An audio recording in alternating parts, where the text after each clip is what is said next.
প্রথমেই দিয়ে দিচ্ছি 1.5 কাপ আটা। আটার পরিবর্তে ময়দাটাও ব্যবহার করতে পারেন।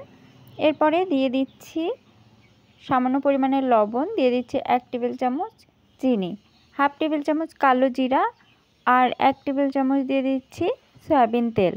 এখন শুকনো উপকরণ সবগুলো ভালোভাবে মেখে নিব। তেল আর আটা খুব ভালোভাবে ঘষে ঘষে মিশিয়ে নিতে হবে। এরপরে অল্প অল্প পানি দিয়ে একটি ডো তৈরি করে নিতে হবে। রুটি পরোটার ডো যেরকম তৈরি করি তার থেকে একটু শক্ত করে ডোটা তৈরি করে নিতে হবে, ঠিক যেরকম নিমকির ডো তৈরি করে থাকে।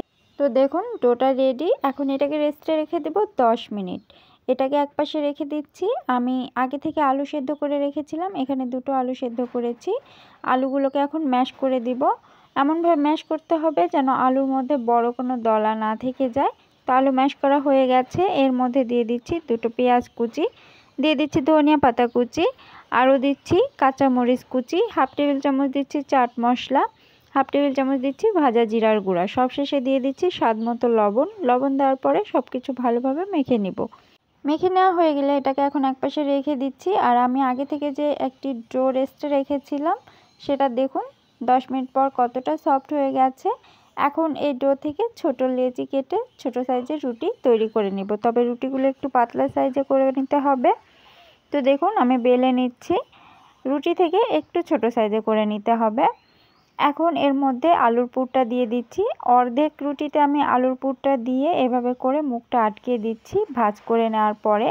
এবারে 2 পাশ থেকে কেটে নিয়েছি আর এভাবে করে লম্বা লম্বা স্লাইস করে কেটে নিচ্ছি। দেখেই বুঝতে পারছেন আমি কিভাবে নাস্তার ডিজাইনটা দিয়ে দিচ্ছি। নাস্তাটা তৈরি করা খুবই সহজ, দেখে হয়তো কঠিন মনে হচ্ছে। এভাবে তৈরি করে নিলে আলুগুলোও ভাজা হয়ে যায়, খেতে কিন্তু অনেক মজা লাগে।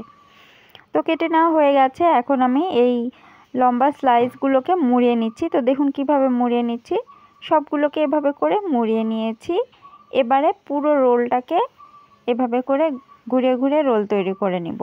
আর এভাবে ঘুরিয়ে নিলে এই মাথাগুলো কিন্তু এমনিতে আটকে যাবে। তো দেখুন নাস্তাটা কিন্তু তৈরি হয়ে গেছে আর দেখতেও কত সুন্দর লাগছে। এগুলোকে এখন ভেজে নিব।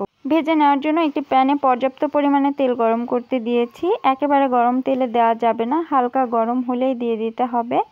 এরপরে মিডিয়াম আঁচে এগুলোকে উল্টাপাল্টা করে ভেজে নিতে হবে। সুন্দর একটি কালার চলে এসেছে, এগুলোকে এখন নামিয়ে নিচ্ছি।